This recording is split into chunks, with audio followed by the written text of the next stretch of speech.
اس واقعے کو سننے کے بعد بڑی سے بڑی گنڈا گردی کرنے والے اور بڑے سے بڑے کرمنل مزاج کے آدمی اپنی زندگی کے بارے میں ایک بار سوچیں گے ضرور کہ ایک غریب آدمی دریا کے کنارے بیٹھ جاتا تھا اور مچھلی کا شکار کرتا تھا. ایک دو مچھلی اس کو مل جایا کرتی تھی. وہ اس مچھلی کو بازار میں بیچ کر اپنے بیوی بچوں کا پیٹ پالا کرتا تھا. اگر مچھلی نہیں بکتی تھی تو وہ مچھلی خود اپنے گھر میں پکا کر اپنے بیوی بچوں کو کھلا دیا کرتا تھا. ایک مرتبہ معمول کے مطابق ایک بڑی مچھلی اس کے ہاتھ لگ گئی.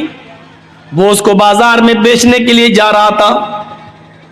اس علاقے کے پاورفل آدمی کی نظر پڑ گئی. اس نے کہا اے یہ مچھلی مجھے دے دو. اس نے کہا صاحب لے لو لیکن اس کی قیمت مجھے دے دو. مجھ سے پیسے مانگ رہا ہے. اس نے کہا میرے بھائی یہی میرا ذریعہ معاش ہے. اگر آپ نے مجھے پیسے نہیں دیے اس کی قیمت نہیں دی تو میرے بیوی بچے بھوکے مر جائیں گے. بڑی محنت کے بعد یہ مچھلی میرے ہاتھ لگی ہے. میرے بیوی بچوں کی پیٹ پہ لات مت مار. اس نے کہا چپ. مچھلی اس سے چھینی اور جانے لگا. مچھلی اس سے چھینی اور جانے لگا. یہ آدمی بھی جانتا تھا کہ مچھلی میری بڑی محنت کی کمائی ہے. اگر یہ مچھلی لے گیا تو دوسری مچھلی اتنی جلدی میرے ہاتھ نہیں لگے گی. شام ہو چکی ہے. میرے بیوی بچے کیا کھائیں گے؟ یا تو قیمت اس کی مل جائے یا مچھلی ہی ہم کاٹ کے بنا کے اپنے گھر میں بیوی بچوں کو کھلا لیں. یہ اس کو پکڑتا ہے. میرے بھائی مچھلی مجھے دے دے یا قیمت دے دے. اس نے اس کا ہاتھ جھٹک دیا. ہٹ چل. اور پھر آگے بڑھا. اس نے مچھلی پکڑ لی. میرے بھائی یا تو مچھلی دے دے یا اس کی قیمت. اس نے پھر جھٹکا. اس نے اس کا ہاتھ پکڑ لیا. اللہ کے بندے ایک غریب آدمی کے اوپر رحم کر. اس نے ہاتھ پکڑا. یہ اس کا ہاتھ چھڑانے لگا. اس نے اس کے ہاتھ کو منہ میں رکھ لیا. مچھلی والے نے غریب آدمی نے منہ میں رکھ لیا ایسے اور اس کے انگوٹھے میں کاٹ لیا. ایسے ہلکا سا کاٹا لیکن یہ طاقتور آدمی تھا جو چھین رہا تھا. اس نے ایک لات ماری اور چھین لی اور مچھلی لے کے چلا گیا. یہ آدمی اپنے گھر آیا. اپنے دوستوں کو بلایا. پارٹی کرتا ہے. مچھلی کاٹی جاتی ہے اور پارٹی کی جاتی ہے. یار دوستوں نے مل کر مچھلی کھائی. رات میں جب بستر پہ سونے کے لیے جاتا ہے, سنو اے لوگوں, تم سے محبت کا ایک رشتہ رہا ہے لال بتھانی والوں, غور سے سنو. رات میں جب بستر پہ سونے کے لیے جاتا ہے تو اس کے انگوٹھے میں درد شروع ہوتا ہے. اس نے کپڑا اپنا لپیٹا لیکن درد میں اضافہ ہوتا چلا گیا. پوری رات کروٹوں سے گزرتی گئی. اس کو نیند نہیں آئی لیکن رات کی تاریکی میں جائے تو کہاں جائے. کبھی اپنی بیوی سے کہتا, کبھی خود اس کو انگوٹھے کو پکڑتا. درد سے کراتا پریشان ہو جاتا ہے. فجر کی نماز کا انتظار کرتا ہے. فجر کی اذان کی آواز دھیرے دھیرے رات کٹ جاتی ہے. فجر ہو جاتی ہے. مسجد کے اندر جاتا ہے, نماز پڑھتا ہے. جو حکیم طبیب مسجد میں نماز پڑھنے آتے ہیں یہ اس کے پاس جاتا ہے. انہوں نے اپنے گھر لے گئے اور لے جانے کے بعد اس کے انگوٹھے کو دیکھا. اس زمانے میں کچھ لیپ ایپ لگایا جاتا تھا. لیپ ایپ لگایا گیا لیکن درد میں اضافہ ہی ہوتا گیا. 4-5 دن ایسے ہی گزر جاتے ہیں, درد میں کمی نہیں ہوتی. اس نے انگوٹھا پھر دوبارہ دکھایا. اپنے اس سے بھی بڑے طبیب کو دکھایا. یہ انگوٹھا میں انفیکشن پھیل گیا ہے, زہر پھیل رہا ہے. یہ انگوٹھا تمہارا سڑ چکا ہے. اس انگوٹھے کو یہاں سے کاٹ دو. اگر تم نے اس انگوٹھے کو نہیں کٹایا تو یہ زہر تمہارے پورے ہاتھ میں پھیل جائے گا. کوئی راستہ نہیں تھا. 5-6-10 دن کے اندر یہ تیار ہو جاتا ہے کہ چلو انگوٹھا ہی کٹوا دو, کم سے کم ہاتھ تو بچ جائے گا. پھر اس نے اس انگوٹھے کو کٹوا دیا.